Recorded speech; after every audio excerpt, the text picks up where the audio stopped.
एक जंगल में एक हिरन घास खाने के बाद इधर उधर कूद रहा था।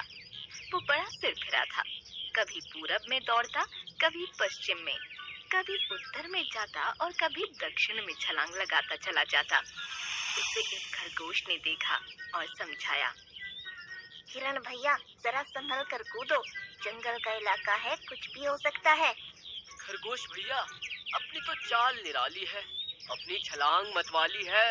इस जंगल का चप्पा चप्पा मेरे कदमों की आहट पहचानता है। तुम समझे कि नहीं समझे? मुझे लगता है तुम ज्यादा ही समझदार हो, तुम्हें अब समझाना मेरी ना समझी होगी।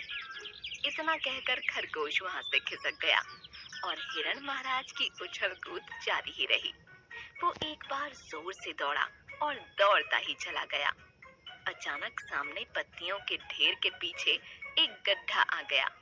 वो रुकते रुकते फिसल गया और गड्ढे में गिर गया। गड्ढा बड़ा था, इसलिए हिरण ज्यादा डर गया। वो बाहर आने के लिए कूदने लगा, लेकिन आ नहीं पाया। उसके बाद उसने मदद के लिए गुहार लगाना शुरू कर दिया। बचाओ, बचाओ, मैं गड्ढे में गिर गया हूँ, निकल नहीं पा रहा हूँ। निकाल लो भाई, इस गरीब की पुकार सुन लो। उस गड्ढे से कुछ दूरी पर एक बंदर आ रहा था। उसके कानों में आवाज पड़ी तो वो चारों तरफ देखने लगा।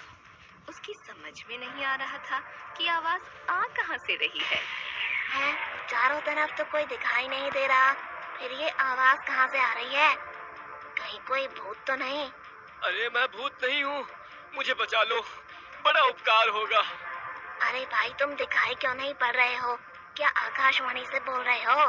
अरे मैं गड्ढे के अंदर हूँ, तुम्हें कैसे दिखाई दूंगा?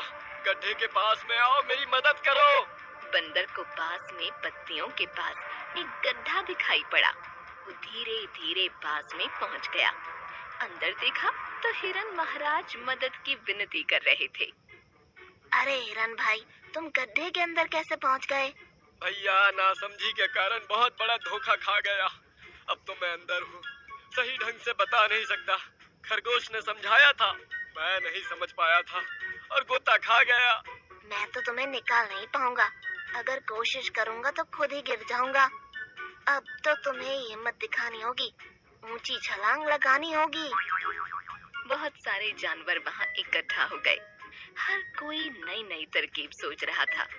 खरगोश ने एक तरीका निकाला।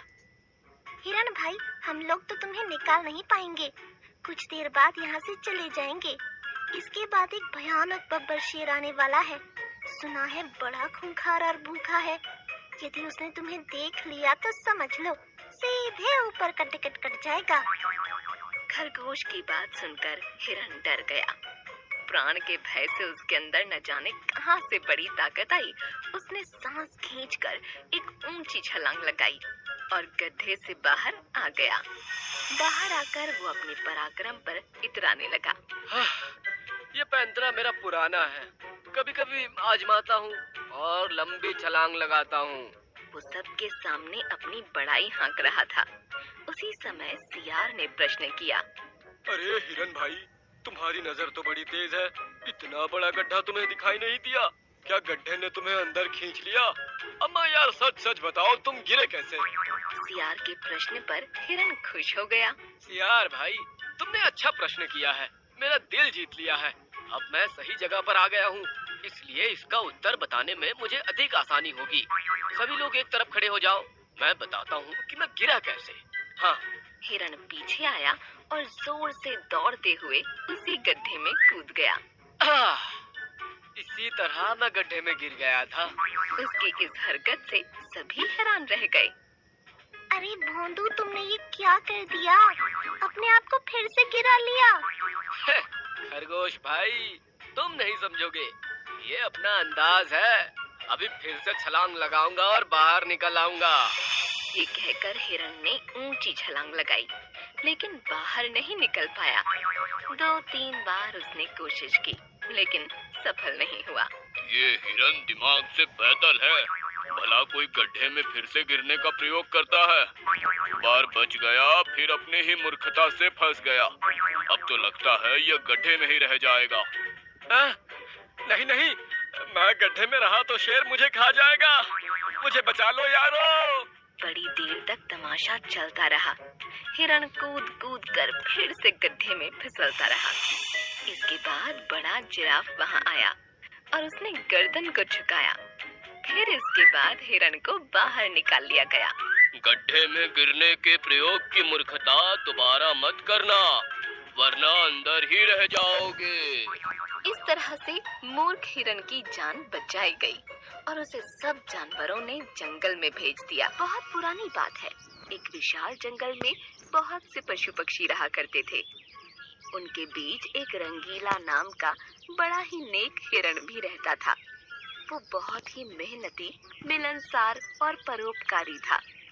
वो अपने मन, कर्म और वचन से सबका ख्याल रखता था। किसी का स्वास्थ्य खराब होने पर वो हालचाल लेने के साथ साथ उसके उपचार की भी व्यवस्था करता था। वो जहाँ रहता था वहाँ अपने मेहनत से चारों तरफ हरियाली फैलाए रहता था। एक बार रंगीला स्वयं बीमार पड़ गया। उसे ऐसा बुखार चढ़ा कि उतरने का नाम ही नहीं ले रहा था। उसने स्वयं कुछ जड़ी बूटियां खाईं, लेकिन कोई लाभ नहीं हुआ। उसकी बीमारी की खबर जंगल में फैल चुकी थी, लेकिन उसे देखने के लिए कोई नहीं आया। तब उसका मन अधिक मुरझा गया। उससे उठा नहीं जा रहा था। फिर भी वो उठकर कुछ आगे आया और उसने देखा 2 हिरण उसके इलाके में आ गए थे। वो बड़ी बड़ी हरी हरी घास खा रहे थे। उन्होंने जब रंगीला को देखा तो मुस्कुराने लगे। अरे रंगीला, कैसी है तुम्हारी तबीयत? हम तो तुमसे ही मिलने आए हैं, तुम्हारा हालचाल जानने आए हैं। हाँ रंगीला, हमने सुना तुम्हारी तबीयत बहुत खराब है, तो हमसे रहा नहीं गया, इसीलिए चले आए हैं। अब बताओ कैसी तबीयत है? तबीयत में कुछ फर्क नहीं आया है, अब कोई दूसरी दवा लेनी पड़ेगी। हाँ, अच्छी दवा लेना, अपना ख्याल रखना। तुम आराम करो, हम चलते हैं। रंगीला मुड़कर अपने अड्डे की तरफ चला और इधर ये दोनों हिरण फिर से रंगीला के इलाके की हरी हरी घास खाने लगे। मैंने इस जगह के बारे में जितना सुना था उससे भी अच्छा पाया। रंगीला ने बड़ी मेहनत से गुलशन सजाया है। चारों तरफ हरियाली ही हरियाली है। देखकर और खाकर तबीयत हरी हो गई। आज पेट भरकर खा लेता हूँ। कल रंगीला से मिलने के बहाने फिर आऊंगा। मुझे रंगीला की तबीयत से क्या लेना? ये हरियाली खींच लाई है मुझे। मैं भी तुम्हारे साथ कल आऊंगा। दोनों हिरणों का जब पेट भर गया तब वो वहाँ से चले गए। अपने इलाके में जाकर वो रंगीला के इलाके की हरी हरी घास की तारीफ करने लगे। अरे भाई, यहाँ सूखी घास खाते पड़े हो। जाओ रंगीला के दरबार में, वहाँ चारों तरफ हरियाली ही हरियाली है।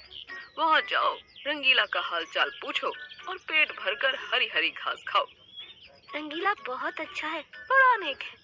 उसके बीमार होने पर भी हमें हरी घास खाने के लिए मिल रही है। इससे अच्छी बात और क्या हो सकती है?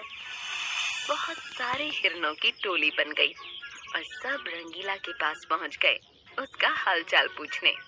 पहले तो रंगीला को इस बात की बड़ी खुशी हुई कि कितने सारे लोग उसका हालचाल जानने के लिए आ गए। उसके बाद का नजारा देखकर उसका सर ही चकरा गया। सारे हिरण उसके इलाके की घास खाने में जुट गए थे। कुछ हिरण फल भी खा रहे थे। उनके पास सर उठाकर इधर उधर देखने की भी फुर्सत नहीं थी। रंगीला बेचारा मन ही मन सोचने लगा कि ये लोग मेरे पास 2 घड़ी भी नहीं रुके और घास खाने के लिए जुट गए। अब यही हाल रहा तो मेरे इलाके की सारी घास साफ हो जाएगी। मेरे खाने के लिए भी कुछ भी शेष नहीं बचेगा। कुछ देर बाद रंगीला का एक मित्र मोनू भालू आ गया। उसे आने में देर हो गई थी। माफ करना दोस्त, मैं तुम्हारे लिए औषधि की तलाश में गया था और मुझे बहुत दूर जाना पड़ा। औषधि तो मिल गई, लेकिन आने में देर हो गई। इसे तुम खा लो और जल्दी से ठीक हो जाओ। रंगीला ने औषधि खाई और उसे कुछ समय के बाद आराम मिलने लगा। उसका दोस्त मोनू उसके साथ ही रुका रहा। 2 दिन के बाद रंगीला की तबीयत ठीक हो गई, लेकिन उसके खाने के लिए न घास बची थी न कोई फल बचा था। उसकी सारी मेहनत पर पानी फिर गया था। वो उदास हो गया। दोस्त रंगीला, मैं जानता हूँ ये मतलब का संसार है। ज्यादातर सब दोस्ती का दिखावा करते हैं, सब अपने फायदे की सोचते हैं। तुम चिंता मत करो, हम दोनों मिलकर गुलशन सजाएंगे, एक नई दुनिया बनाएंगे।